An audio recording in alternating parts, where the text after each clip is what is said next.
On Positive Hits 105.5 and 90.9 The Vine.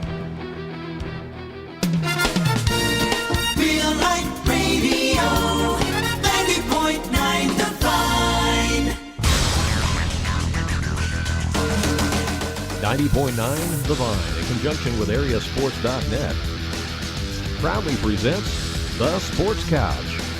The Sports Couch is 60 minutes of great local sports talk each and every Saturday morning as we visit with area coaches, athletes, and other media personnel to cover the area sports that's most important to you. Who will be on the couch this morning? Let's find out. The Sports Couch is on the air right now. And good morning again, sports fans. Welcome to another edition of the Sports Couch here live on the radio and on AreaSports.net. I'm Randy Olson, live in studio along with Danny Ouncilman. It's a yucky, nasty day outside today. We're glad to be inside out of that rain, aren't we, Danny? Oh, it's nasty. Boy. 2 days in a row of this. Yeah, going on 3 now. But it's supposed to be nice tomorrow. It's supposed to be sunny and about 50 degrees on Sunday, so that'll be great. Hey, we got a busy show today, and we're going to go probably a lot more than 1 hour today like we normally do, and that's because it's tournament time, holiday tournament time. We're going to be previewing 4 of the area holiday tournaments with the tournament organizers this morning. We will talk to Greg Goodley from Eldorado about the Eldorado Holiday Tournament, and of course, Danny and I will be down there doing a lot of those games. 54th season for that tournament. 54th season, okay. We'll talk to Goodley about that. We'll also talk to Chip Basso, the athletic director at Sesser-Valier, about the Sesser-Valier tournament. That's a great tournament for Class 1A schools. We'll also talk to Coach Bob Wagner, who's also the athletic director at Pinckneyville. We'll talk to him about the newly expanded Pinckneyville Duster Thomas Classic tournament down at Pinckneyville. They're moving to a 16-team bracketed tournament this year. We'll talk to Bob about that.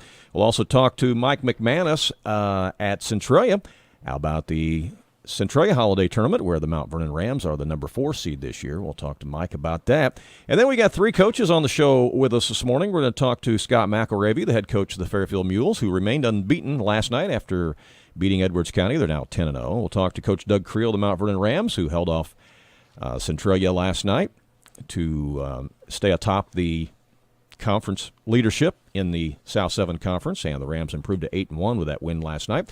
And then we're going to have a first-time guest on the show with us this morning, too. We're excited to talk to Coach Andrew Beckham of the Mulberry Grove Aces, Danny. And I'll tell you what, they've kind of been flying under the radar as far as Class 1A basketball is concerned, and they're either 8-0 or 9-0 as they move into the championship game tonight of the St. Elmo Holiday Tournament. And Andrew's got him a good team this year. Yeah, I guess they'll be taking on St. Elmo for that championship. Yeah. Where St. Elmo beat Vandalia last night 66-65. That must have been a good game. So, it should be a good tournament up there. So we'll talk to Andrew about his team and find out more about Mulberry Grove and that tournament tonight in St. Elmo. Also tonight, it'll be third place in championship games on AreaSports.net, video stream from the Conrad Allen Holiday Tournament. Billy Rocket will join me there tonight, as we'll bring you the third place game tonight between Wayne City and North Clay, and the championship game between Red Hill and Gallatin County, and that would be a good one. You know, we was talking earlier last night, Red Hill defeats Wayne City 57-42, then Gallatin County comes out and beat North Clay 58-43. Almost same score. 1 point difference. And that's something. Speaking of scores, Danny's going to run through a whole bunch of scores for you right now that you can also find on our website at AreaSports.net. And while he's doing that, I'll get our first coach on the show this morning. From the Black Diamond last night, Fairfield defeats Edwards County 70-60. Eldorado took their aggression from a spanking from Fairfield out on Johnson City 64-24. Carmi defeats Hamilton County 36-33. Hamilton County shoots 4 out of 14 from the free throw line. That was their demise last night. Vienna beats Christopher 75-60. Chester with a big win over Trico 60-25. From the South 7, Mount Vernon defeats Centralia 62-57. Althoff 67, Marion 41. Carbondale defeats Cahokia 50-37. From the Midland Trail, Jefferson County rival game, Woodlawn defeats Waltonville 56-23. Christ-Our Rock 63, South Central 49. Thompsonville moves to 10-0 on the season with a 75-64 victory. Pinckneyville defeats DuQuoin 80-54. Nashville, team Wayne Harry says doesn't play very good defense, holds Sparta to 23 once again last night, 64-23. I guess he wanted them to be under 20. I'm not sure. Yeah, but he says his defense still needs some work. Carterville defeats Anna Jonesboro. That's an interesting matchup right there, 57-54. That's two teams that's going to be traveling to the Eldorado Holiday Tournament. Right. Heron beat Murfreesboro in overtime, 49-46. The number 2 seeded Eldorado. Massac defeats Harrisburg, 85-59. And Heron is that number 3 seed at Eldorado. And Benton, on a shot at the buzzer, beat West Frankfort 49-47. That was a last-second coast-to-coast layup. 5/10 of a second. Yeah, how about that? Or 5 seconds, he went coast to coast. Yeah. So, again, that's just some of the scores from last night. You can see them all, again, posted on our sports website at AreaSports.net. And we break them down for you by conference so you can see exactly what's going on in each of the specific conferences around the area last night. All right. Well, as Danny said, last night in the Black Diamond Conference, big game for the Fairfield Mules last night at home in the Mule Barn, taking on Edwards County. Definitely conference implications in that one. And Edwards County led that game for a while. Fairfield was really tested as the Mules prevailed, though, and improved to 10-0 on the season. They beat Edwards County by a score of 70-60. And joining us on the show right now is Coach Scott McElravy of the Mules. Good morning, Scott. How are you? Hey, good morning, guys. Great to have you on the show. You survived a real battle last night, didn't you? Yeah, like we just talked about, that's good for us. We knew they were going to give us their best shot. They're not a bad team. They're going to get a lot of wins this year, and they present something that we hadn't seen much all year. They have size all the way around. We're quick, but we're not near as thick as they are. So they're tough to guard. Yeah, well, that's the thing. When you face a team that's got some size, like Edwards County does, that is going to present a bit of a challenge, not only on the rebounding side, but also being able to pass over your traps, and your press. Yeah, and we turned them over. I think it was over 15 times in the first half, but yet we had, I think, over 10 ourselves. I think they played a 2-3 zone, which we hadn't seen much of this year. Practice for it 2 days in a row, but sometimes what you practice for and what you're practicing against, isn't the same as what you're going to see, in game. We don't have the guys to put the size out there like that in practice. They returned 2 all-conference players in Wallace and Sticker, and they're both good guys, so it was tough. Yeah. But, again, you need games like that because that's just going to make you better, and you're going to face some stiff competition here down the road in teams like Casey Westfield and what have you, and so last night's game probably did you a lot of good. Yeah, I hope so, and I think we will Tuesday at Lawrenceville. They're sure. They beat Edwards County by 4 or 5 up there the other night, so we beat them once, but it wasn't a runaway game by any means. And then, the Casey game looms on Friday. Next week's going to be a fun week right before Christmas. Well, and you know that Coach Bishop has obviously went back and watched the game tape from that earlier game you had this year, and he's going to have something new in store for you. Yeah, I've said this many times. He coached when I played, so he's been around for a long time. Nothing's new to him, and, they've got some good athletes that, could present some different problems. They've been running some 1-3-1 zones, so, got a couple of days to practice here Saturday and Monday to get ready for them. Well, Coach, you have to be pretty excited. Your team draws the number 1 seed at the 54th Annual Eldorado Holiday Tournament, and Mules will open down there at 4:45 on day 1 against Carrier Mills. You're in the bottom bracket. Things look pretty good, but there's definitely some challenges there also. Yeah, the kids, we're really excited about that. We haven't won it just because we're the number 1 seed, but they've earned the right to be one of the top, seeds there with their play this year. They're really excited about it. We know that there'll be all kinds of challenges, different teams. They're really happy they're in the bottom bracket. They can sleep in. Yeah, you're right. Coach, that is a thing. 4:45 is not normal game time, but it's sure a lot better than tipping off at that 8:30 or 10 a.m. Yeah, I'll be listening for that first game and probably be down for the next. But that's not Eldorado's fault. When you have that many games that you got to play in 3 days, somebody's got to play it, and we have before too. There's some really good teams. Waiting for you mentioned Carterville versus AJ. That if we win our first game against Carrier Mills, that's a new team we haven't played in a while. And then Gallatin and Eldorado are the 4-5 on our side. So we've not been very good down there the last couple of years. This year, we hope to make it a little bit different. Well, it looks to me like it should be a great tournament up there in that top bracket. You got West Frankfort, Anna Jonesboro, Heron, Carmi.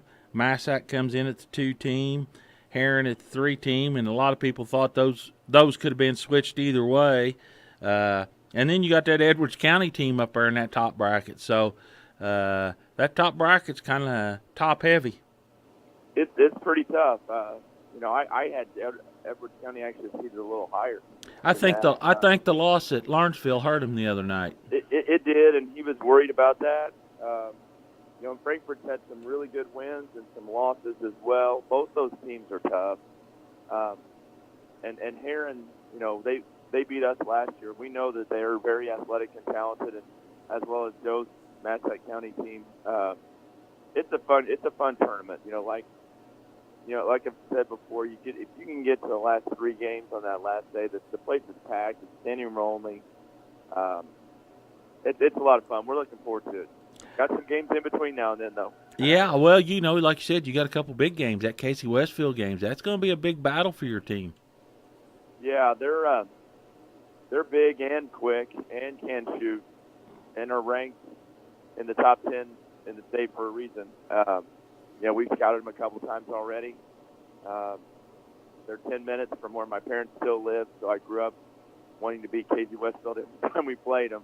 I've known Coach Brandon for a long time, so we're really excited about setting that game up. We get to go up there next year. That's a fun gym to play in, too. So it'll be fun. We're not looking ahead. I mean, the kids, they've played some summer tournaments and whatnot with some of these Lawrenceville kids, and they know, just like this Edwards County game, we know that Lawrenceville is going to give us their very best shot. I was impressed with Edwards County last night. Well, Scott, we appreciate your time this morning on the Sports Couch, and again, we congratulate you on the win last night, improving to 10-0, and also congratulations on getting that number 1 seed down at Eldorado, and best of luck as you prepare for Lawrenceville and Casey Westfield next week, all right? Hey, thank you, guys. All right, take care. Have a good weekend. Make sure and tell your folks if they can't get down to the Eldorado Holiday Tournament or they got family, they'll be able to watch it live on foxesfans.net and AreaSports.net. Hey, they will love that. They will love that. Thank you. You bet. Okay, have a great weekend. See you now. Bye-bye.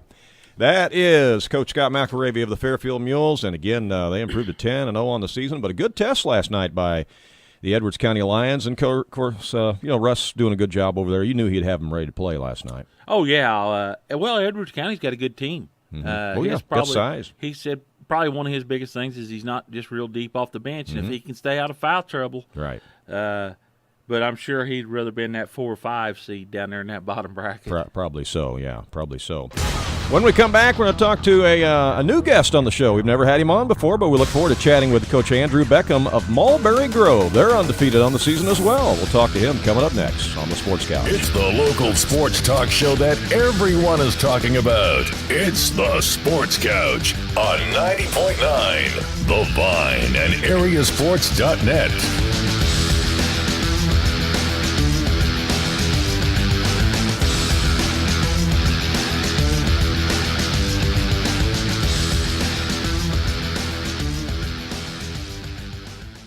Are you going out of town for a vacation or a weekend getaway? What are you going to do with your dog? That's easy.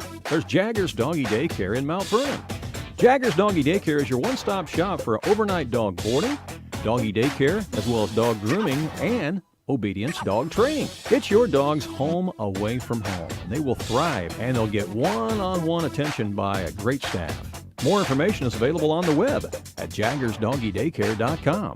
Jaggers Doggy Daycare, 414 Main Street in Mt Vernon. Underwriting on the Vine is provided by B&C Bicycle Fitness in Mt Vernon. B&C Bicycle Fitness specializes in bikes for the beginning rider to the high-end racer and can equip you with a comfortable bike to enjoy a healthy, active lifestyle with family and friends. B&C Bicycle Fitness is a full-service bicycle shop and is located at 410 South 27th Street in Mt Vernon. Their phone number is 816-4077.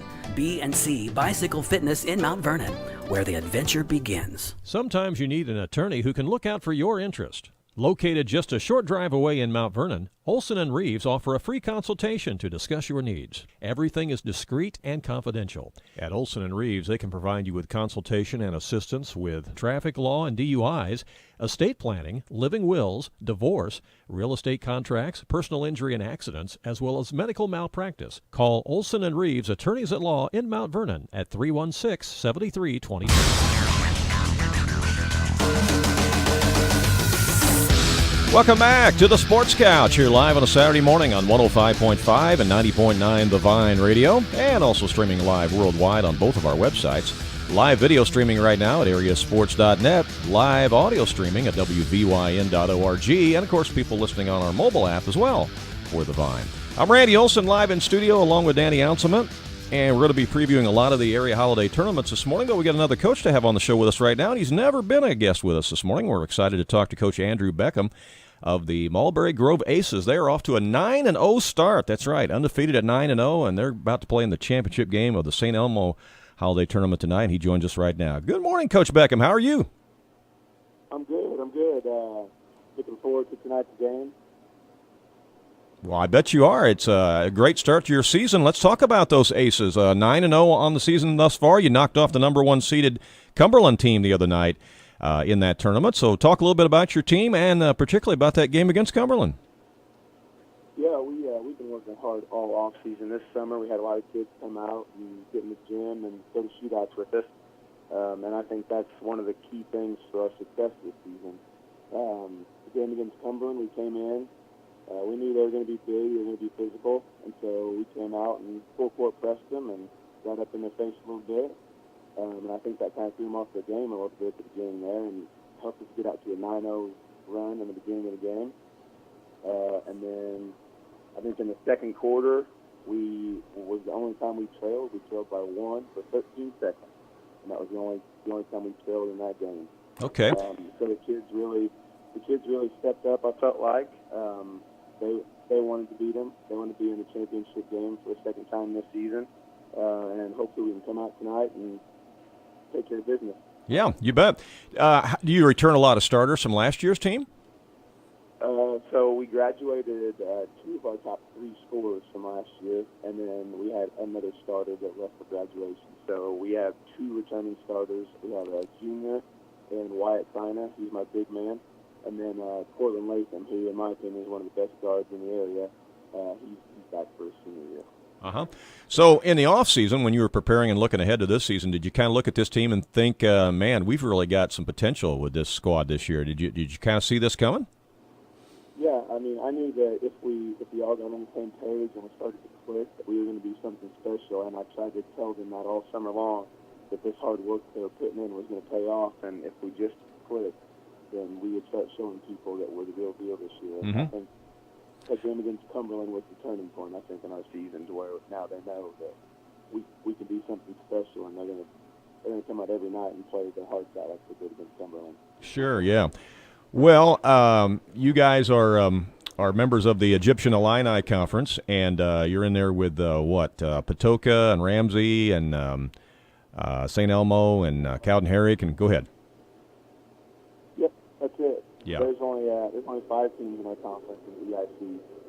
So I thought it was kind of neat to see both EIC teams make it to the championship and our Thanksgiving tournament, and then again now in the St. Elmo Holiday Tournament to knock off 2 2A teams. Pretty good accomplishment, I think. Right. Well, your team's going to face the home team tonight, St. Elmo. I'm sure you're expecting a full house up there. Oh yeah, it'll be packed. It was packed at our place whenever we had that Thanksgiving tournament that we host every year, and I'm sure it'll be even more packed tonight since that's St. Elmo.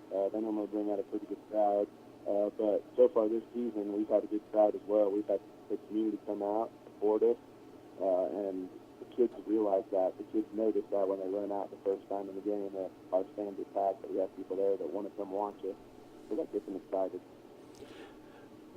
Well, I guess I just went Brian Green. Okay, well, I was going to ask you, Coach, since the IHSA allowed you to expand the schedule this year to 31 games, did you add some new people to your schedule this year at Mulberry Grove? Yeah, we actually added a few teams. We're going to go down to Marissa and play them at the end of our schedule this season. And then we also added Lebanon that we're going to go to on Tuesday. Good. Okay, well, that's great. You get a chance to play some teams a little bit farther south and get exposed. So, yeah, that's good. Yeah, it's always nice to play teams that you don't play during the regular season normally. Oh, yeah, absolutely. Well, you're just far enough north there that we generally don't get to see you play down here where we're at. But, again, we've been hearing a lot about you, and it depends upon what the IHSA does as far as postseason where they send everybody at. But you're familiar with some of the 1A programs down here, I'm sure. But, you're making some noise up there, and so that's gotten our attention and the attention of some other people down here. So that's why we wanted to talk to you this morning. Perfect. I appreciate it. I told the boys, I said, just keep playing our game, play the teams on our schedule. We can't control who we play. We can just go out every game and prepare for them and get a win and move on to the next one. That's what I think helped us out to our 9-0 start is we're not looking past anybody. Mm-hmm. We, no matter what your record is, how good your team is, we're going to prepare for you and you only. And after that game, we'll move on to the next team. Yeah. Well, it sounds like your team likes to play pressure defense. You like to get after it defensively. Yeah, and that hasn't been like that in the past. We used to be a run-and-gun team last year. We had some different personnel. We had a different head coach, and they were more of a run-and-gun team. But this year I'm focusing more on defense because I think if we can hold teams to under 50 points, we're going to have a good shot to win every game. And Cumberland was the first team that scored over 50 on us all season. So, okay. Yeah, but they were a good team. They have the Wolves kids, pretty big. They got 6'5" kids. I think all their starters are over 6 foot. And, I have 2 kids that are 5'8". So we just kind of got up in their face and brought the game to them and used our quickness to our advantage in that game. Yeah, that's great. What's your background, Andrew? Where'd you come from or play at or coach other places or whatever? So I'm actually from DuPont, Illinois. Okay. And I was actually just a football and baseball guy in high school. I didn't play basketball for the school. And then when I got older, I went to McKendree University on a football scholarship, played there. And then actually when I got my first teaching job at Ramsey was whenever I started coaching the girls team. I coached them for 2 years there. Then I coached the boys team for 1 year at Ramsey. And then I moved over to Mulberry last year, and I was the assistant coach for the team last year. And then this year I took over as the head coach. All right. Excellent. Well, it sounds like you're doing really well, and we want to wish you continued luck and success up there, and particularly tonight in that championship game against St. Elmo. And perhaps we'll have you on the show again later on this season as you continue to go along, okay? Yeah, thanks. Appreciate it, Andrew. All right. Thanks for your time, Andrew. Take care and good luck tonight. No problem. All right. Bye-bye. That is Andrew Beckham, the head coach of the Mulberry Grove Aces, and off to a 9-0 start, Danny, in his first season. Boy, what a start. He's got him playing some good basketball, and that'll be an exciting matchup up there tonight. Yeah, sounds like they're really liking to play some pressure defense. You want to go through some more of the scores that maybe we might have missed or didn't have time for a little bit ago, Danny, and then I'll get Coach Creel on with us. All right. From the Greater North Egyptian Conference last night, NCOE gets a big win. They defeat Hardin County 58-54. Pope County defeats Carrier Mills 51-31. From the Cahokia Conference, Salem picks up a win against a good Trenton Westland team last night, 52-38. Breeze Central 48, Carlisle 36. Columbia 64, Freeburg 57. New Athens 65, Lebanon 42, which is a team he talked they're just going to go play maybe next week. DuPont 52, Valmar 45. In a non-conference matchup, the Oakville Rockets keep rolling last night. They get a 54-44 victory over a Steelville team that people tell me is pretty good. From the Little Illini, Marshall puts it on Flora last night, 64-28. Olney, the number 1 seed down at Pinckneyville, defeats Paris 65-33. Robinson beats Newton 47-31. And from the National Trail, St. Anthony defeats Dietrich's 57-33 last night. All right. Again, you can check out all the scores on our sports website at AreaSports.net. We break them down for you by conference so you can see exactly what's going on. Well, last night, the Mount Vernon Rams in South 7 Conference play at home at Shagnon Gym held off the Centralia Orphans by a score of 62-57. They jumped off to a 14-2 lead, led by as many as 19 in the game, but Centralia kept putting the Rams to the line in the closing quarter, and Mount Vernon struggled a little bit from the free throw line last night, which made it kind of interesting. But the Rams hold on and win it by 5, 62-57. Rams are 8-1 on the season, 3-0 atop the South 7 Conference standings. And joining us right now is head coach Doug Creel of the Rams. Good morning, Doug. How are you? Morning, man. Hey, congratulations on the win last night. It got a little bit interesting there at the end. I'm sure you would rather hit some more free throws than what you did. But, again, you led wire to wire last night, and it's a big win over the Orphans. Well, yeah, we haven't beat them for a while. They just make things tough. They just keep coming, and like you said, we missed 15 free throws, which is not good. I mean, you just make half of those, but, we didn't, and that's what makes this game crazy sometimes. But you got to give them credit. They kept coming down and attacking the rim, and when they kick it out, they'd hit a three, or they would get to the free throw line. So they did a good job of just making us miserable and keeping the game close and actually giving themselves a chance. And I said all along, they're very, very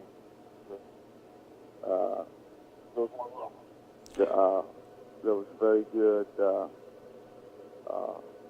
It was a tough game for us. It's nice to get off to that early lead, but I said all along they're going to be a handful, and they are. They do a great job. Yeah, you took advantage of your size advantage last night. Big night for Weston Brockhouse, able to get the ball into him in the post many times. And, again, Centralia does a good job of collapsing on him, but Brockhouse was able to use his size successfully last night, and that was a big key in the game, wasn't it? Yeah, it was. That's one of the things we had. Tried to take advantage of that a little bit. They did a better job the second half. They took a couple charges down there. They made it a little tougher for us around the basket. But, we did, when they started doubling in the half court, we were throwing it in, and Weston finished a couple with a couple big plays. And, that makes a difference in the game. And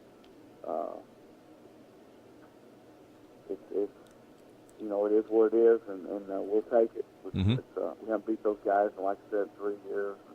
It's a nice win for us. But, yeah. Hey, it's a long way to go. Our conference is very, very tough, and you gotta deserve every win, and you gotta earn every win, and because I feel like Centralia's going to get better. I feel like Carbondale's going to get better. I feel like Altof's getting better. So we got to continue to do the same.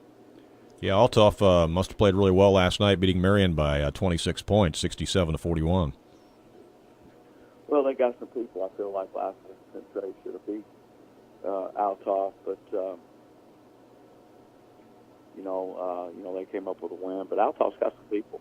They got some size. They got some guys who can shoot it, handle it. They got good quickness. They got some depth. So they're a very good basketball team. Well, hey, the Centralia Holiday Tournament coming up right after Christmas. Don't want to look too far ahead, but we want to talk about it a little bit with you this morning because you're the number 4 seed in the tournament, and I think rightfully so with a nice start that the Rams have had, 8-1. And so your thoughts on the tournament looking ahead? Well, it's a tough tournament. Arlington, Tennessee traditionally has been very, very good there, and their record can be a little deceiving. It just depends on who you're playing, who your competition's against. I look for that to be a very, very tough game. And the game before us, Champaign Central, they're at 500, I think. But look at who they're playing. Right. That makes a big difference. And then you got Belleville West, who's probably as good as anybody in the state. So, I always use this example. Last year, Centralia was 2-2 in that tournament, and Centralia was very, very good last year.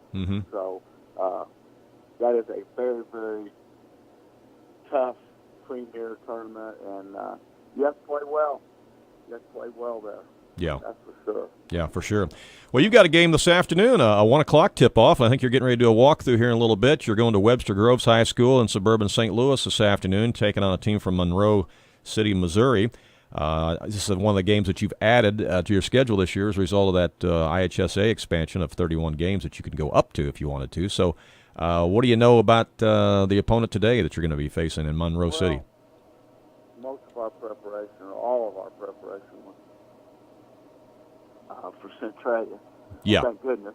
Yeah. Because we need it. Mm-hmm. But, we've seen them on film. It's hard to tell. They got a really good, nice 6'2" wing player. Their kids play hard. They run good stuff. They're pretty solid. They play really, really hard. We got to go over there and play well. They like to pick you up, get after you. I don't know if that's a good thing for them playing us, but I feel like we'll get around them to the rim, but maybe not. It's hard to tell when you don't know their competition how quick the team that they were playing is.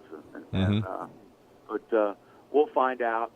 I worried about taking this game. They called and said, do you want to play in this shootout? And I always hate trying to play right after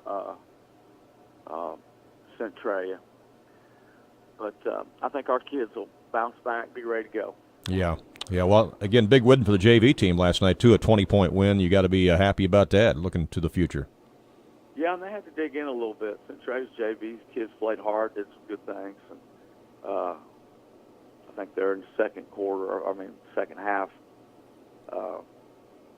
squeezed the game a little bit and had to make some plays. Carson Pro hit some threes and got a basket, got them going again. And, hey, the varsity Orphans did the same thing to us. They really squeezed us and it got it down, I think, to 1 at one point. So we had to really scrap and fight and dig down a little bit, which is good for us, Well, Doug, today, this game you got coming up, this is almost one of those games from a coaching standpoint where you're just trying to be better at the things you do, and you go over there and see if your stuff's good enough to beat theirs just because of the lack of that preparation, isn't it? Yeah, and we have good stuff. I mean, we really do. We got some depth. I think our kids will go over and play hard and dig in. And like I said, I think we run as good stuff as anybody. And we'll walk through their stuff here in a minute. And we're going to get on the bus at 10 and get over there and play at 1 and get home, try to enjoy the rest of our night. Mm-hmm. Off the subject here just a little bit, but big win for Kent Williams' team last night. Just met buzzer beater from the half line, beating Chaminade at Chaminade. How about that? That is a big win for them. Good for him. Yeah. That's a big win. Chaminade's been very, very good. And oh, yeah. Hey, the Smith's going to be a handful for it's all said and done. Kent will just keep getting them better and better. Yeah, I think so. Doug, we'll let you go. Good luck this afternoon over at Webster Groves, all right? Thanks a lot. All right. Bye-bye. That's Coach Doug Creel of the Mount Vernon Rams. Again, 8-1 on the season, 3-0 in South 7 Conference play. And, again, they're going over to Webster Groves this afternoon to play a team from Monroe City, Missouri. Odd thing over there today, Danny. There is a complete media ban on the games there today. Really? You can't even do radio there today. Really? No media whatsoever. I think because they want everybody to come pay the $11 admission. $11 to get in. That's kind of pricey. Yeah. Well, that's all I'll say about that. You're not going? That's I'll be doing the games at Wayne City. Oh, that's right. Yeah. I thought about it, but no, it's a weird deal, isn't it? I'd never heard of the media. That's kind of like censorship or something. Yeah. And I don't know. Have to look into that, whether you can even really do that. Can you really do that? Can you absolutely leave everybody out? But I guess they are. But I just found that to be interesting. All right, when we come back, we're going to start previewing these 4 area holiday tournaments. We'll preview the Centralia Holiday Tournament, the Eldorado Holiday Tournament, the Sesser-Valier Holiday Tournament, and the Pinckneyville Tournament. And we'll do all that coming up next. Stay tuned. We'll be right back after station identification and a word from some of our sponsors.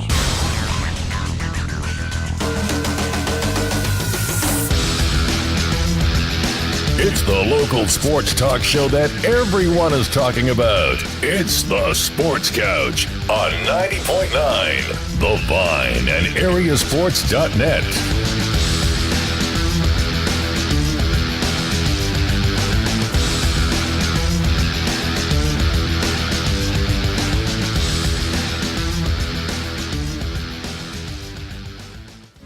This is your home for best Christian music. WVYN, Blueford, Wayne City, Fairfield, Mount Vernon. And now on Translator, W288CO Centralia, broadcasting at 105.5. A service of Real Life Radio Foundation. The best Christian music. 90.9 The Vine. Music and ministry on the Vine is provided by Tony Wilt State Farm Insurance Agency in Mount Vernon. Tony Wilt State Farm Insurance Agency specializes in providing your life, health, auto, and home insurance, as well as complete financial services. They are located at 4121 South Water Tower Place in Mount Vernon.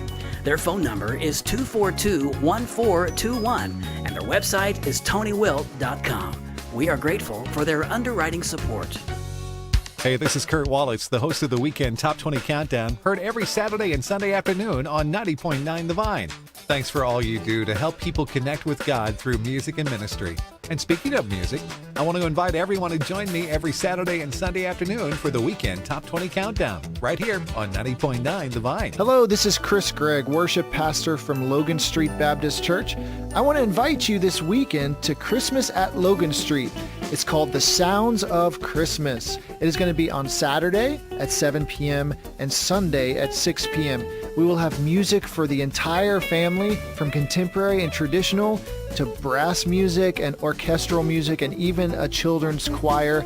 And again, it's all music for all ages, and it's going to be free. So come out early, enjoy Christmas with Logan Street, Saturday at 7, Sunday at 6. God bless.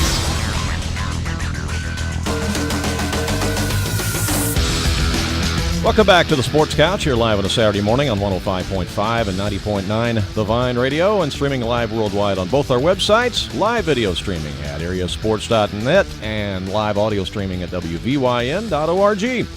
I'm Randy Olson, live in studio along with Danny Anselman. It's time to talk about some of these area holiday basketball tournaments. We're previewing 4 of the tournaments this morning. And, of course, the first one we're going to preview is the Eldorado Holiday Tournament, where Danny and I are going to spend a lot of time coming up here on the 27th, 28th, and 29th. And joining us on the phone is the organizer of that tournament director Greg Goodley. Good morning, Greg. How are you?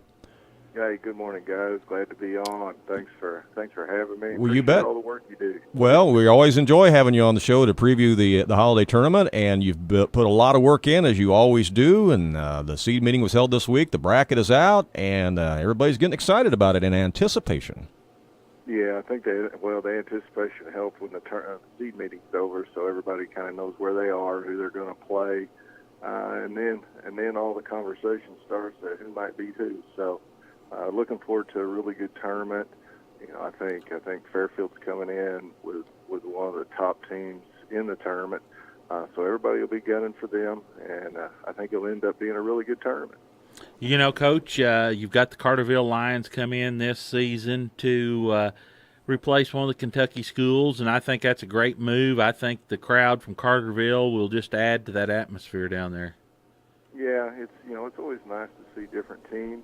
We had an opportunity where Union County wanted to go do a different thing, and Carterville was excited about the opportunity, and they jumped on it. So another local team, somebody that's never been in the tournament.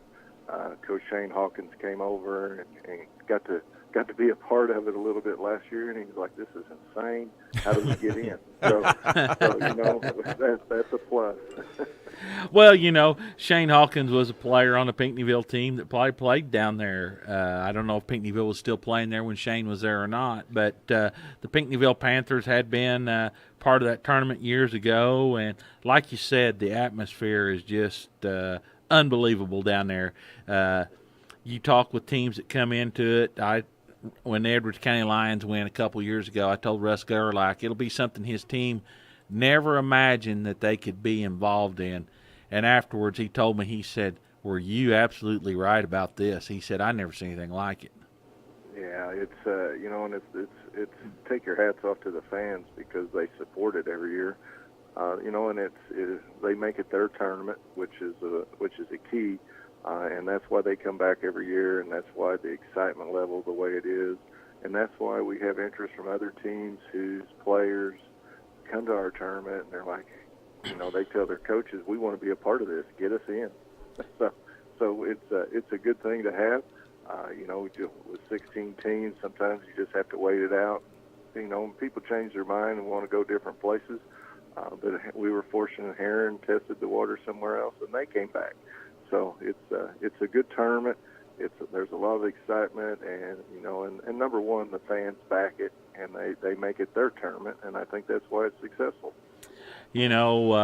We'll be there for coverage pretty well wire to wire on this thing, and we had 17,000 people view this tournament last year on the website. Just unbelievable the interest is shown in this tournament because we didn't hurt the attendance because there wasn't room to put 5 more people in that gym. No, I know it's crazy, and it's awesome to have you guys do what you do as far as being able to show the tournament to people that's moved away from the area. I send out programs from Florida to Arizona to Colorado, people that are no longer around the area but want a program, and I'm pretty sure with that program they follow what's online. So it's a great service. It's a great opportunity for them to be a part of the tournament, and with that they talk it up, and other people want to view it too. Oh yeah, it's just a great atmosphere. I'm always excited about it. We're going to get to see 26 great games of basketball in 3 days. Now, I'd like you to build me a nicer room to sleep in down there, but anyway, everything, all your other hospitality is above and beyond except the accommodations for sleeping. Yeah, well, we haven't figured out a way to make that work yet. But I think sometimes we just find ourselves asleep in the chair we're in. Yeah. Well, as you say that, I've got to, call my wife out a little bit. We were down there last season, and we're in the 3rd day, and we're getting toward the end of this tournament, and it's been a long 3 days of basketball. And I'm watching on the screen. I monitor what's going on, and I look, and the camera's not moving. And I look over there, and here she is. She's nodded off, sound asleep, with 3,500 people around her. Does this tell you how tired she was? It is, and it's a long 3 days. And we're fortunate between the radio stations, between the internet service we get from you, and it keeps people in tune. But I tell you, for 3 days, it's a lot of work. Well, not only for 3 days, Greg. That's one thing I wanted to hit about. When this tournament's over, you take a short break, and then you start working on next year. Yeah, about 12 hours. It seems like every year I start getting phone calls the day after. Everybody's already planning ahead, and that's awesome because the excitement level for people to start planning a year ahead of when the tournament is. What they're going to be doing a year ahead is awesome. So it's a full-time job. It's one that I've kind of learned to deal with. It was a little harder when I was coaching and trying to run the tournament. It's better. It's not easier. It's better now that I'm just doing the AD work and run it. But I've got a lot of good help from my administration. To our kids who clean the gym and pick up, and it's a task. I'm amazed at your cleaning crew. In between session, there's not a gym with the amount of people and amount of traffic and the amount of trash that's created gets cleaned up any faster and any better than your group, and hats off to those young people that do that because they do a great job of keeping that facility in good shape down there. And you got one of the great facilities in all of Illinois basketball to watch basketball in. There's 3 guys set in front of me about every year. They come from the St. Louis Metro East area, and they stay over at the motel at Harrisburg. They just come to watch good Southern Illinois basketball. They say they can't not get that kind of atmosphere in the Metro East. Yeah, and you know, and me and you talk about it all the time, and I think people understand it's a meeting place. People meet to talk to people they may not see a lot, but for 3 days they see them all day long, and they're ribbing each other about each other's teams or what they think is going to happen. It's just an awesome thing, and in today's world with technology, that we afford a platform where people can talk face to face. And I think, as we go farther into the future, face-to-face conversations don't happen as often as they used to. But for that 3 days, it's kind of a step back in time, and people get to do that. Yeah, well, there's a lot of truth to what you said there. The thing that excites me about the tournament this year, Greg, is the fact that every single team is from Southern Illinois. There are no out-of-state teams this year. Nobody from Kentucky, nobody from Tennessee or Missouri or Indiana, like we see with a lot of other tournaments in Southern Illinois. And I'm not knocking those other tournaments, but there's just something special about the fact that you got 16 teams from right around this region in Southern Illinois. They're all going to be battling there at Eldorado. And everybody wants to be king of the hill. Yeah. They do. And and I think too, it also allows the fans and the teams to see what's going to be out there come tournament time. It's kind of a precursor to the regional, right. And if we're able, it just and for your kids to be able to perform with 5,000 people in a gym and yelling and going on, it gives our coaches the opportunity to say, how are we going to prepare? How are we going to play when the tension's the highest? And it definitely shows because there's a lot of tension. Oh, yeah. You and I both played in this tournament, and it's both created memories that we'll never forget in our lifetime. You've coached in it. We've experienced some highs and lows throughout this thing, but I'm going to tell you, it is a life-impacting experience to come down there and play in that Holiday Tournament. Yeah, and I think everybody that's had the opportunity to come out of that tunnel on Championship Day and to feel the electricity and be a part of it, they never forget it, and they talk about it, and I think they want their kids to have that same experience. It's a hard road to get to that day, and as a player and as a coach, I think when it's going on, you really don't get to enjoy it. I think you enjoy it more when it's over and you look back at it, because during the time you're just trying to survive. Yeah, you're right, Coach. I think the later years and the older we get, the more we appreciate it. But my partner here, I think he realizes it. I said to him 2 or 3 years ago, 3, 4 already, time goes faster, and I said, hey, you need to come down to Eldorado and do some games. I think it's been more like 6 now, hasn't it? Yeah, it's been a while. Yeah. Anyway, he said, well, okay. He said, I'll try to open my schedule, let me come down. He come down, and he was just amazed. And next year he said, hey, I'll be there. I've got my schedule cleaned out. I want to experience that again. And so, even it's from the broadcasters to the fans, me and him will be down there. We'll be on a lot of the games. We're going to have some good help. But Championship Day, we're sitting there, and as we get more and more closer to the tip of that big game, the more excited we become. Oh, yeah. And, I have ADs still that teams are no longer in it, like Webster, Kentucky. Their AD comes every year. It's like, he goes, me and my kids drive down and watch that tournament. He goes, because it's unbelievable. He goes, you just don't get that anywhere else. And it's an awesome thing that we're able to provide that, but it's even better that it's the fans that provide that, and them to make that tournament theirs. And I say it all the time. That's why it's successful. It's because it's everybody's tournament. Well, Greg, we appreciate your time this morning. I'll be down to see you first part of the week to make sure we're ready to rock and roll, and we're going to let you get out of here. Appreciate your time, and looking forward to a great 54th annual Eldorado Holiday Tournament. Well, thank you, guys. I'll be looking forward to seeing you, and thanks again for all you do for Area Sports. It's awesome. All right, Greg. No Eagles shirts for me, man. I got a couple picked out for you already. Okay? You might want to get a larger size. He's had a few more biscuits and gravy since last year. We can do it. We can do it for sure. I'll guarantee you he can get it, because I seen him get one time faster than I ever seen his shirt come to the forefront in my life. That's funny. All right. Have a great weekend, Greg. Thank you. Appreciate your time. You too, guys. All Merry right. Christmas. Yeah, You Merry too. Christmas. Bye-bye. Greg Goodley, athletic director and tournament director there at the Eldorado Holiday Tournament. And again, if you can't make it down to the tournament, we will have wall-to-wall coverage for you on both foxesfans.net and AreaSports.net. We're going to be rolling out some new technology down there, too, which is going to be pretty cool. Yeah, be nice. Yeah. New deal for folks to see. Yeah, so that's all we'll tell you right now. You just wait and see it, okay? It's going to be a lot of fun.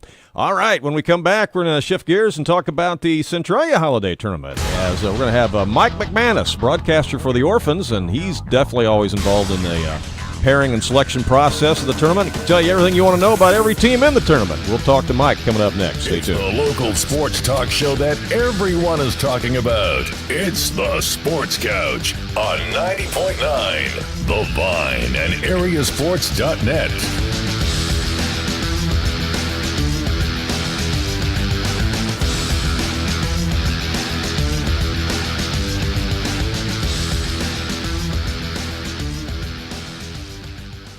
Sometimes you need an attorney who can look out for your interest. Located just a short drive away in Mount Vernon, Olson & Reeves offer a free consultation to discuss your needs. Everything is discreet and confidential. At Olson & Reeves, they can provide you with consultation and assistance with traffic law and DUIs, estate planning, living wills, divorce, real estate contracts, personal injury and accidents, as well as medical malpractice. Call Olson & Reeves, attorneys at law in Mount Vernon at 316-7322. Real Life Radio thanks Fairfield Printing and Graphics for their partnership in local Christian radio ministry. Fairfield Printing and Graphics offers custom sizing for banners and signs, as well as yard signs, corrugated signs, and metal signs. Fairfield Printing and Graphics also specializes in custom t-shirts, business cards, wedding invitations, hats, bags, and much more. They are located at number 5 Williamson Drive in Fairfield, and their phone number is 842-4048. You've heard the old saying, practice makes perfect. Well, there's actually a lot of truth to that, and you can get one-on-one instruction in baseball, softball, basketball, as well as speed and agility drills at the Sports Zone in Fairfield. The Sports Zone has been in business for quite some time now and has helped many area boy and girl athletes excel in their sport of choice. Lessons and practice times are available at convenient times that meet your schedule. The Sports Zone is located on Delaware Street in Fairfield, and we appreciate their support.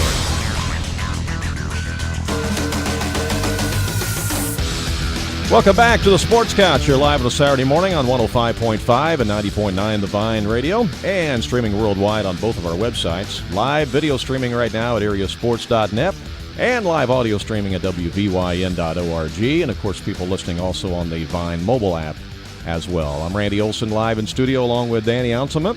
We're previewing a lot of the area holiday basketball tournaments this morning, and of course we got to talk about the 76th annual Centralia Holiday Tournament taking place December 27th, 28th, and 29th. And joining us is longtime Orphans broadcaster and guy who's always got a lot of involvement with the planning of the tournament and the knowledge of the teams that are in the tournament. That's Mike McManus. Good morning, Mike. How are you? Oh, we're doing well on this rainy Saturday. How are you? Oh, just fine. It is a yucky day out there for sure. Kind of tough for car sales maybe today, huh? It makes it a little more challenging, yeah, to say the least. Yeah, I bet it does. Before we get into the holiday tournament, I know you were there last night for the Rams-Orphans game. It got interesting down the stretch there as those Orphans don't quit. They are a gritty bunch, and they gave the Rams all they wanted last night. But the size was kind of a distinctive difference last night, wasn't it? Yeah, and, you know, there are a lot of things that Lee Bennett can do to get his team prepared and ready to play and put out their best effort. The one thing he can't do is get them from 5'11" to 6'5". Yeah. And that was a game that Mother Nature dictated, I thought, last night, more than anything. Brockhouse was really good in the paint. You know, you worry so much about him out on the perimeter, but he did a really nice job in the paint. And the ability of Span, you know, to be able to get to the rim. And I'll tell you what, I think the kid that does a lot for Mount Vernon and is quietly last night, I thought Simon Wilson played a terrific game, and the ability of Wilson to be able to go out and make shots, something we didn't see last year in the 3 meetings with Centralia, but I thought he had a great floor game last night, and Mount Vernon showed why they're certainly the team to beat in our league. Well, and they're the number 4 seeded team in your Centralia Holiday Tournament coming up, and again, looking at the bracket, boy, it's going to be a good tournament again this year, and of course, everybody's going to be there to watch Belleville West and E.J. Lydell, who who for some reason chose Ohio State over Michigan State. I still can't get over that, but that's all right. Yeah, and and he had boy, you talk about a sore loser, Mike. Yeah, and he had a few others to choose from. Oh, yeah. I really thought Kansas State was going to be his destination. Really? From everything I had heard, I think Coach Weber and Coach Lowry did a terrific job recruiting him, and it just came down to I think he really wanted to play in the Big Ten, but yeah, he's the guy that's selling tickets, and if they were just E.J. Liddell, they'd be real good. The fact that they've got 5-6 other guys to go with him makes them certainly the chalk in our tournament. And I know a lot of people, I talked to some folks from Mount Vernon last night that said, man, we just wish we weren't in their bracket. Well, 14 other teams had the same wish. Yeah, right. That they didn't have, somebody's got to play them. And I think, Randy, when you look at how the tournament got put together, Belleville West survived a close one last night at East St. Louis. They're certainly the number one seed. Evanston, the third-place team in Class 4A last year, returns everyone, including SIU Carbondale recruit Lance Jones. They also added a young man by the name of Lewis Lesmond. His dad was a legend at Robinson High School, went on to a great Big Ten career at Purdue. And they lived in France. His job reassigned him to the Chicagoland area, and lo and behold, as coincidence would have it, he's at Evanston, a 6'6" sophomore guard who can really play. So they're certainly worthy of the 2 seed. Well, then at 3 and 4, we looked at Alton. I think showed their mettle last night with 7 players still suspended from the brawl over Thanksgiving weekend. They beat Collinsville. No kidding. No kidding. Yeah. Wow. So, and I know that's Mount Vernon's lone loss. Right. It was a blowout loss. So, right. I think the top 4 got hit right. And then after that, Randy, with the 4 teams from the Memphis area, you're trying to keep them separated. You're trying to keep conference teams separated at least until the semis. And that's what the committee was able to get done. And it's my favorite 3 days of the year. But certainly Belleville West is the team everybody's chasing, no doubt about it. Yeah. Well, we had Coach Doug Creel on the show with us earlier this morning. He says, the other thing about some of the teams in the tournament, he said, you can't always go by their record because he said, you got to look at their competition and who they're playing. And he gave Champaign Central as a good example. He said, they may be about 500, but he said, they're going to be a quality basketball team. They sure are. They've got the sophomore Khalil Terry, who everybody just fell in love with last year with his ability to dunk the ball a lot. And he's only a sophomore now, about 6'5", and he missed one of the games. They got blown out by Richwoods. He didn't play. They've also lost a good Bloomington team, and Morton, another good basketball team, beat them. So I certainly wouldn't sleep on them. You've got the Carmel team at 7-4. They return everybody, and they're the team that lost last year in the 5th place game on a shot at the buzzer by Evanston. So they'll be good down in that bottom bracket. Centennial, Tennessee is a team that we're just kind of getting to know a little bit. They're over 500. They're coached by the gentleman, his name's Pete Froden. Pete was at Harding Academy back in the early 2000s when they came to the Centralia Holiday Tournament. So he's got some familiarity, and I know they lost their best player to transfer, but still they'll be a good ball club. Chatham, I believe, is 7-2. With a loss to Highland and a loss to Sacred Heart Griffin. They won again last night. They're another quality team. The list goes on and on. I really think we're top-heavy, obviously, with Belleville West, Evanston, Alton, and Mount Vernon. But our bottom's not too bad, and our middle's really good. Yeah. So should be a fun 3 days. Yeah, it is a loaded tournament. If you like Class 3A and 4A basketball, Centralia Holiday Tournament definitely the place to be. And, 76 years this thing's been going on. And, you stop and reflect a little bit, and I know you've written a lot in some of the books and stuff in there, Mike, about the different athletes that have come through there, all the different players that have gone on and played Division I basketball, all the guys have gone and played NBA basketball. You've even had NFL players come through there as well. I mean, it's a storied historical tournament, isn't it? Absolutely, and I'll run our history up against anywhere, anytime. And, it was funny the other night, Randy, I was watching Nevada on ESPN, and there was Jordan Caroline playing for Nevada, and I thought, hey, he played at Champaign Centennial in our tournament. You know, it's almost nightly. You can catch a kid that has been involved in our tournament. And, of course, you go back to the mid-'90s when Antoine Walker and Donovan McNabb were on the same team. Right. At Chicago Mount Carmel. Tim Hardaway won a consolation championship at Centralia back in the mid-'80s. I mean, it really does go on and on. We had the young man from McClure a couple of years ago, B.J. Young, that was an all-SEC player at Arkansas before heading to the NBA. So, you know, Roosevelt Jones had a terrific career at Butler. Yes. The list just goes on and on and on of players. And I think we've got a couple of guys in that mold this year, certainly with E.J. Liddell. I think I think E.J.'s an NBA player. I truly believe that. You know, not next year, but maybe 4 or 5 years from now. Yeah. I think he can be a contributor to an NBA team. Well, I think he's going to light it up at Ohio State. I mean, I made a joke about him going there, but honestly, I think it was a good selection for him, and he's going to be their go-to guy, I think, right out of the gate. I really believe that. Yeah, he's got a chance to be good. They've got a big one tonight. They're in that same shootout as Mount Vernon tonight. They play the primetime game with CBC and Caleb Love. That'll be right. What they ought to do is charge about $10 and put EJ and Caleb Love one-on-one in a half-court game and just say, go to work, guys. That could be the admission is $11 for today and no media allowed. Yeah, did you hear that? No radio or any media at all tonight or today. I'll be darned. Yeah. Wow, I was not aware of that. And it's a media blackout. It's a media censorship, and you got to pay $11 to get into that shootout today at Webster Groves. I wonder why they did that. I don't know. Not even any radio. Isn't that crazy? That's certainly something different. Maybe they have their own media that's going to put the games out, or maybe not. But that's shocking to me. Well, the only thing I can figure is that they want everybody to come and pay $11 to get in. Wow. And you know what? I get that. I totally, absolutely get that.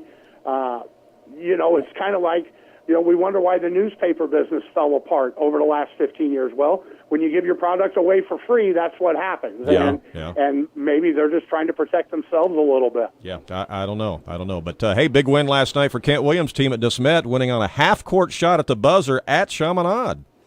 I saw that, and what a good win. And Kent's going to do a great job over there. We already saw it. I mean, they were shorthanded at the Thanksgiving tournament.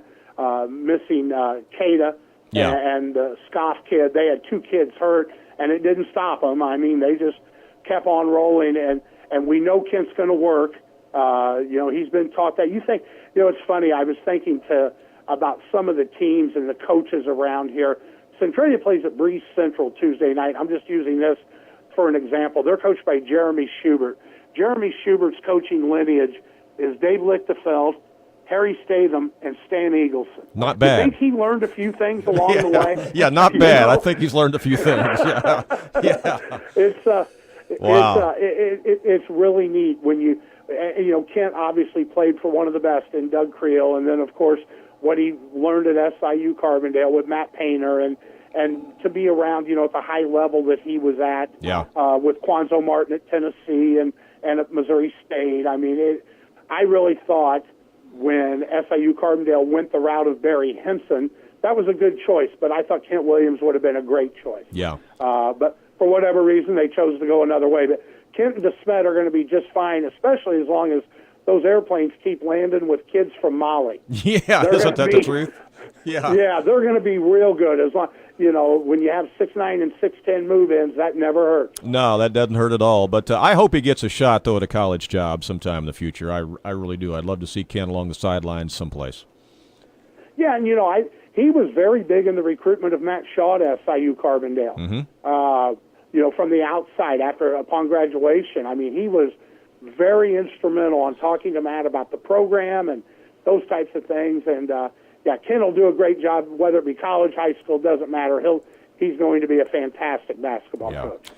Well, hey, we appreciate your time this morning, Mike. It's always fun to talk to you about basketball, and particularly the Centralia Holiday Tournament. It's going to be a good one this year, the 76th annual, December 27th, 28th, 29th. We encourage people to get out there and see that. Some great 3A, 4A basketball. Yep. Yep, 3 days that never disappoint, Randy. Yeah. All right, Mike. Hey, have a good day, and go out and sell some cars. All right? We're going to go try that right now. Okay, have a good one. Appreciate it. All right. Bye-bye. That's Mike McManus. He is broadcaster for the Centralia Orphans and also on that committee that helps do the pairings. And he's got a wealth of knowledge about every team in that tournament as well as the history of the Centralia Holiday Tournament. You could sit and talk to Mike for a long time. Yeah, just a few moments I heard him speaking right here. I knew this guy is a basketball guru. He can tell you anything you want to know about that tournament down through the years. And, born and bred there in Centralia, so he breathes that tournament, always has. And, man, it's loaded this year. They've got a lot of good players in it. Hey, you want to run through some of those main scores again that we had, like in the Black Diamond and what have you, and then I'll get our next coach on the show with us. All right. From the Conrad Allen last night, it was Red Hill advancing to the championship game with a 57-42 victory over Wayne City. Their counterpart tonight will be the Gallatin County Hawks with a 58-43 over North Clay. So it'll be Wayne City and North Clay for the third-place game. And Gallatin County versus Red Hill, you can hear that game or see that game live on AreaSports.net tonight. Randy and Billy will have coverage. In the Black Diamond, Fairfield defeated Edwards County 70-60. Eldorado defeated Johnson City 64-24. Carmi held off Hamilton County 36-33. Sesser defeated Christopher 75-60. Chester all over Trico 60-25. Mount Vernon beats Centralia 62-57.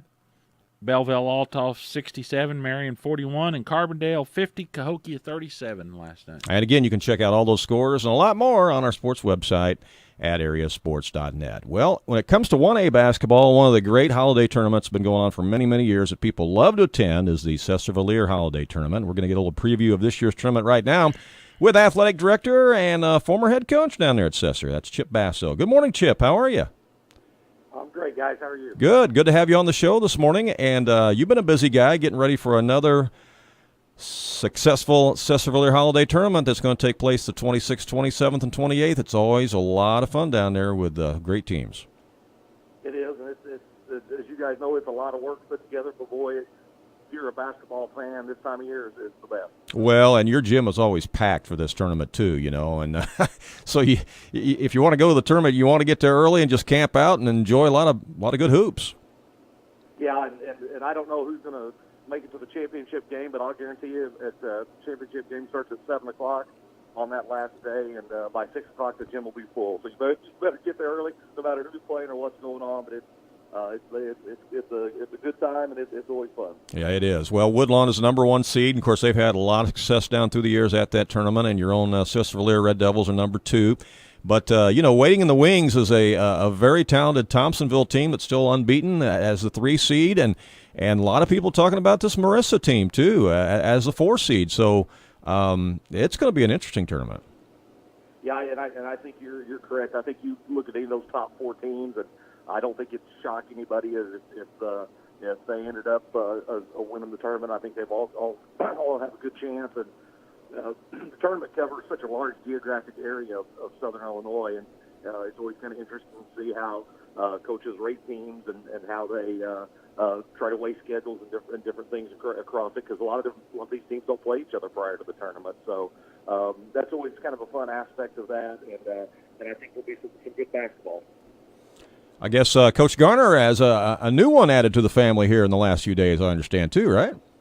He did. Had Thursday evening had a son born, so that's always exciting. And he wasn't at our game last night, Christopher, and justifiably so. He was at the hospital with the baby, and yeah, we're really excited for him. Well, that's great.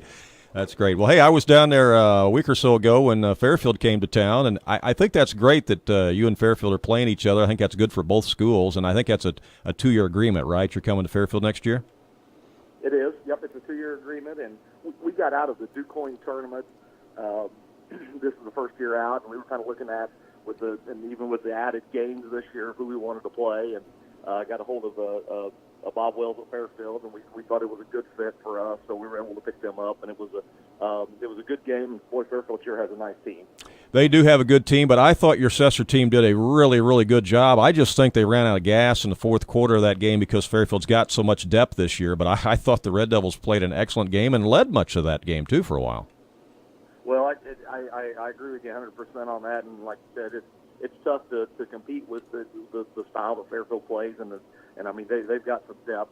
That will be a team that will make some noise in 2A, I'm sure. And it was a good pickup for us, and again, it's hopefully another one of those games that kind of gets you ready to play some better competition. Well, as former coach there, of course, you had some great players come through and play underneath you while you were there as head coach, Chip. But, boy, you've got a special one there right now in Mr. Winchester. He is a nice, nice player. I love watching him play, and, man, he just goes out and gets it done. He does, and he scored 38 points last night. Wow. In the game against Christopher. Wow. Yeah, and it's I can't believe I say these words, but it's a quiet 38 almost. Yeah. You don't notice, he does it in a lot of different ways. He's one of the better defensive players that probably often gets overlooked that we've had here in a while. He's got a motor. He just goes and goes and goes. But he's a special player. Well, Chip, did you have to put your coaching shoes back on and fill in last night? Our JV coach, Brian Lahr, coached him last night, and he did a fantastic job. That's always nerve-wracking. Sure. There, so it is, but he did a great job. And again, that goes back to Shane. Shane did such a good job of I think our kids could probably go play a game without even a coach there. Shane is, and I've always heard this about great coaches. They do their coaching in practice, and that is absolutely Shane Garner and what he does. And Brian Lahr took the reins last night, but it's sometimes it kind of runs itself. So. Well, that's always a good thing. But I bet Coach Garner wouldn't agree with you that they could go play by themselves without somebody guiding them. Yeah, Coach Garner's pretty good about passing the credit around. So he probably wouldn't take. You could probably embarrass him if you might not do too much. So. Well, hey, back to the Sesser-Valier Holiday Tournament, December 26th, 27th, 28th. I'd be remiss if I didn't say anything about your hospitality room, because you do a lot of things to provide food there, meals and service for coaches and referees and media and things like that. You do a great job there, and it's just a well-run tournament that you guys have got down to a T. You know what you're doing. Yeah, we do, and it is a community effort, and that's what you look at it. It just takes so many people, and we've got so many great volunteers who plan vacation time. Coming right off of Christmas, but who'll block out time to come and spend at the holiday tournament and have that service heart and mentality that they want to serve. And I know there's a lot of tournaments. Eldorado with its rich history, and Pinckneyville started a 16-team tournament, and Centralia. But one of the things we looked at is we try to take care of the coaches, kids, make sure fans have a good experience. We try to feed the kids after every game, and we don't just do pizza or something like that. Our hospitality workers, fix a nice meal for them and the food they like. So we try to make it about that, and hopefully that carries over and makes teams want to come around, stay around, and we appreciate that. But it sure is a lot of work. Yeah. Well, Chip, I'll tell you a group that gets very unnoticed at tournament time. They get noticed, but they don't get many accolades, and that's the officials. There's a shortage of officials anyway, and now you got a 16-team tournament at Pinckneyville, one at Sesser, and one at Eldorado. And I see those guys at Eldorado, they come in there and they do a game, and they're quickly getting showered and changed, and they're loading up and they're heading to Sesser, or they may be doing the girls, got a tournament going on at Benton, and those guys get run pretty ragged in those 3 days. Without a doubt. And these tournaments wouldn't work if we didn't have people who are helping coordinating officials, where everyone's schedule would, and this will happen in January and February, and kind of those people who are in charge of kind of helping us schedule officials will get together, and they work with Pinckneyville, and we work with Eldorado and say, okay, what crew do you have here? And okay, we're going to bring them here at this time. If it wasn't for that, I don't know. Just for our tournament alone, we play 26 games. That's 26 games that we have to find 3 officials for every game. Right. If you look across Southern Illinois, it starts to get tough. Yeah. So it takes a lot of effort to coordinate that. Well, and like I said, I want to recognize those folks this morning, and we have several officiators that listen, and I want to say, hey, guys, hats off to you. Appreciate your job. Appreciate the effort you do. I know your workload's pretty heavy, and they sacrifice a lot of time away from their family at Christmas to get out there and do these jobs. So when you're sitting up there in the stands and you're wanting to act probably not how you really appreciate people acting, take in mind what these guys are going through to help you be able to sit in there and watch these basketball games. Absolutely. And you talk to these guys, and Danny, you're around them a lot, and you talk to them. They do this for the love of the game and for the love of the kids. A lot of them played in these tournaments. They have a rich history of these tournaments too, and this would not go off without their help, without a doubt. Oh no, and like I said, we all take things for granted too much, Chip, sometimes, and the effort you and your folks put in. We just talked with Greg Goodley over there. We just talked to him up at Centralia, and people have no idea how many people it takes to do this. Yeah, volunteers, yeah, right, yeah. Volunteers, it means so much, doesn't it? Oh, it does. It does. We wouldn't be able to get this thing off the ground without volunteers. And it's funny from a person who's got to help to run the thing. December, starting into November, the 1st of December is when I put the bulk of the work in of doing all that stuff. And once the tournament gets here, it runs because of not because of administrators or people who are put. It runs because of those volunteers, right? Who keep the thing going. So yeah. It's about. I know in our tournament with our community, it's about our community, mm-hmm. And our fans love it. I know fans from other schools love it. You just mark it on your calendar. I saw somebody posted on Facebook when the bracket came out. It's the best time of the year. Mm-hmm. Sure, it is. If you're a basketball fan, if you can't go find a good game to watch, you're not trying very hard. Yeah, you're not looking very far, are you? The only thing wrong with it is there's so many good venues and so many games. We'd love to be over there covering tournament games there. You just can't be everywhere at once, and there are so many good games that go on in these tournaments that the atmosphere and just being there, it's a shame we couldn't scatter these out over about a 3 or 4 week period. Right. Absolutely. And what I hear feedback from most coaches, and I know it's the same at Eldorado or at Pinckneyville or at Centralia or Carville or if you go, that championship night it feels like a sectional night or a regional championship night with a full gym and the excitement. As you walk in, you can feel that. And that's what's special, I think, about Southern Illinois basketball. Sure is. You're right, Chip. Well, hey, hats off to you and your volunteers and staff there with everything that you've done to get ready for the tournament, and I hope it's a successful one again this year. Again, December 26th, 27th, 28th, the Sesser-Valier Holiday Tournament. How many years now for that one? This is the 38th year. 38th year. That's outstanding. All right. Chip, thanks for your time this morning, and good luck with everything, okay? All right. Thanks, guys. You bet. Merry Christmas. Yeah. Bye-bye.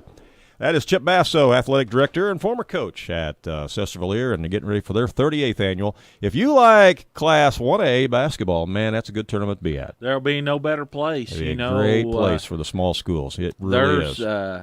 It'll be a great atmosphere, and there'll be some big-time matchups. Mm-hmm. And, when you look at that tournament, if number one plays number two, you better be there before 5 o'clock. I got news for you, folks. Yeah. You might want to think about spending the night. That is so true. If it ends up being a Woodlawn Sesser-Valier final, Katie, bar the doors. It will be packed. That Thompsonville team. They got something to say, don't they? They got something to say about it. Hey, when we come back, we're going to preview the Pinckneyville tournament, the Duster Thomas Classic. We'll have Coach Bob Wagner on with us next. Stay tuned. It's the local sports talk show that everyone is talking about. It's the Sports Couch on 90.9 The Vine and AreaSports.net.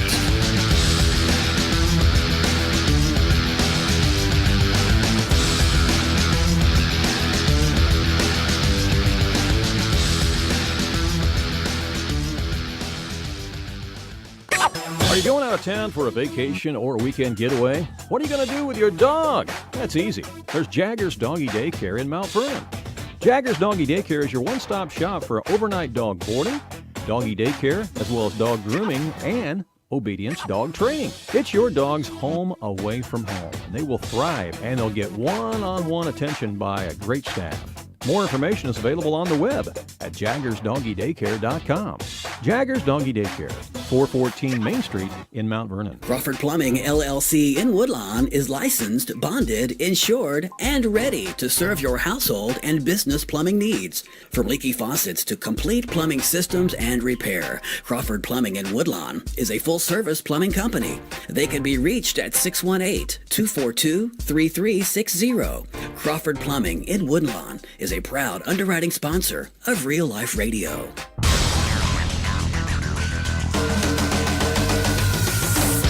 Welcome back to the Sports Couch here live on a Saturday morning on 105.5 and 90.9 The Vine Radio, and also streaming live worldwide on both of our websites. Live video streaming right now at AreaSports.net and live audio streaming at WVYN.org. And, of course, people listening on our Vine mobile app as well. I'm Randy Olson, live in studio along with Danny Ounsema. We've been previewing a lot of the area holiday basketball tournaments this morning, and I'll tell you what, the Duster Thomas Hoops Classic has expanded this year to a 16-team bracketed tournament over at Pinckneyville, Danny, and a lot of excitement, anticipation of that tournament. And we've got Coach Bob Wagner. He's also the athletic director of Pinckneyville on the phone with us right now. Good morning, Coach. How are you? Good morning. Thank you for having me on this morning. Well, thanks for coming on. I know you've got to be excited about the upcoming tournament, and, of course, your basketball team's playing pretty darn good so far, too. Another big win last night. Congratulations. Thank you. We're off to a good start. Just really a rebuilding year for our team, and lost 8 seniors off a very good team last year, and we're excited about our team and how they responded and continue to get better with each week. Well, let's talk about your tournament because, you've expanded a 16-team bracketed tournament. First of all, talk about what went into the decision to do that, Coach, and how it kind of came about. Well, this is the third adjustment we've made. Really, when we started our tournament, it was an 8-team tournament. You had 2 games each day, played over a 2-day period. 4 years ago, we switched to a 12-team tournament with 4 brackets of 3, almost like a volleyball tournament was done with different pools of gold, silver, and bronze. Mm-hmm. And then you still played 2 games a day, and then, you played it out where you got 4 games in 2 days. We've had such interest from teams wanting to come in and play in our gym and want to be part of our tournament. We decided to expand again, and this time we're going to do 16 teams, bracketed play. We seeded the top 8 teams. The first 2 days are all in Thomas Gym, which I think is a bonus. And then we guaranteed the second day at least 2 more games to where everybody will still get 4 games, and we'll use both our gyms and our auxiliary gym, which is connected to Thomas Gym. So it's a great facility where on the third day you'll be able to watch games going on at the same time at both gyms within 50 feet of each other. Wow, that's awesome. That's a nice setup. That'll be great. And boy, you got teams coming in from all over the place, and there's going to be a lot of talent there. It's going to be very competitive, isn't it? It's going to be a great tournament. Really, when you look at the teams, we've tried to keep them mainly to 1A and 2A teams. We do have a couple 3A in Albany and Jerseyville, but at the same time, they're very competitive teams within the group we have. We're excited about the fact that we got a couple local teams that will continue to grow our attendance base in Stillville and Chester to come in, and then we received 2 Kentucky schools in Union County, Kentucky, and Trigg County that are schools outside the area that no one normally plays, and you need to have that to keep a good tournament mix to keep your teams fresh and to have them be having to scout each other and really a different style of play. Coach, a team I like to see that came to your tournament is the Salem Wildcats. I think that's going to be a good fit for Andy Fernbacher and his team, and I think they'll be a great addition to your tournament. Yeah, Salem's going to be a fantastic fit. When you look at them with the 2A basketball, and they've been a 3A in between right there, and Andy's, of course, familiar with Pinckneyville by being at T-Town before, and really Salem is a perfect fit for our tournament. It's just down the highway. It's less than an hour away. I think the competition level is going to be good for them. It's close enough for their fan base to be able to go home at night and to drive back for the games. And really for them, I think it'll be a fit for them where they'll be able to be very competitive and have a chance to win this tournament year in, year out. I agree. They played a good Trenton Westland team last night and got a victory over them, and those 2 teams are down there in that lower bracket. So, you look at possible rematch. Steelville and Chester, there's 2 teams very close proximity, and they're a 6 and a 7. So looking at your tournament, looks to me like you got a great round of games here. We do. I think the first day is going to be very exciting, and really, when you see things out like that with your top 8, you always wish you could wait another week to see where everybody is. That may change the seeding, but what we try to do also is look at who you don't normally play and try to get you with them in that first round. So it's a challenge for your team to play somebody a little bit different, and to also, really give you an opportunity to scout them as soon as possible, so you know who you're going to have as early as you can. And when you look at the second round with those games, I think they're going to be very competitive each day. So we're excited about it. We know next year we have some very good teams coming in already. Woodlawn and Mount Carmel both committed already to come in next year, and that's going to have much more of a flair with different part of the state. Mount Carmel being on the eastern side, and then Woodlawn being more a local team. So we're excited about that part of it too. We're going to continue to have new teams come in and grow the tournament. Oh, that is exciting. Well, Coach, when you look at that, like you said, when you got a Mount Carmel team coming over, that's a team that treks down to that Carbondale Super Sectional. So, there should be some teams that maybe get a chance to see each other a little bit, give you a little bit of a preview of things to come. Well, I agree. I think it's good for them to come down, not only just to play teams from this area, but also it gives them a base with the officiating in the area, and it really helps to be able to do that. So we're excited about it. We think that this is going to be a great format, not only for our tournament, but for our community. Our community takes great pride in this tournament. It showcases our people and our businesses and the different things in our gymnasium, and we just want as many people as possible in the area to come in here and enjoy Dustin Thomas Gymnasium, and also for our fans to see great basketball. Well, and it takes a wealth of volunteers behind the scenes to pull this off, doesn't it? It does. We have tremendous people and volunteers, and really our administration goes out of their way to make things possible for us to be able to host this. And there's so many local businesses that sponsor and come in and help to pay for things. We have to put a lot of these teams up in hotels and feed them and different things after games, and that those a lot of that goes unnoticed. But to run a quality tournament, you have to have a lot of help on both sides of the gym. Yeah, the number one seed of the tournament this year, of course, is the Olney Tigers, and Rob Flanagan, I think, got his career win number 350 last night, and of course he does a great job up there, and that's a quality basketball team, and so that's who everybody's going to be gunning for. Well, I think Olney has a great team, a lot of returning players, and of course Coach Flanagan is a very good coach. Really, on the seeding, it came down to Olney and Sista Park. Sista Park's ranked in the top 5, I believe, in 1A. They may be number 1 at this point of the season. They have 2 6'8" twins, and they returned 5 out of their top 6 from last year's team. So there's going to be some great competition to get in the Final Four of this tournament, and we're looking forward to some great basketball. Well, Coach, your Pinckneyville Panthers team, they're playing on the home court in front of all the home fans. They're never a team to sell short, and I know the thought process when they started this tournament, the facilities have and the history you have. You wanted to bring people to Pinckneyville, to Thomas Gym, didn't you? Yes, I mean we have a great facility. It's a great place to play. Our fan base is very good. And it's one more way for us to get a few more games here at home, and really for people to see our community and see our school at its best. And for us as a coach, it's a great opportunity for us to stay home, be able to spend our Christmas here at Pinckneyville and not be on the road as much, and for our kids, and really highlight our fans and let them stay home and enjoy it too. For your own team, the Panthers, who do you got on the schedule between now and Christmas, Coach? We play tonight against Heron, who's a very good team. Oh, yeah. And then, next week we have a conference game with Anna at Anna, which is always a tough place.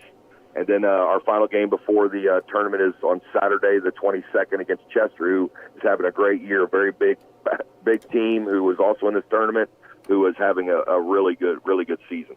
Yeah, that win by Heron last night in overtime over Murfreesboro must have been a doozy of a game.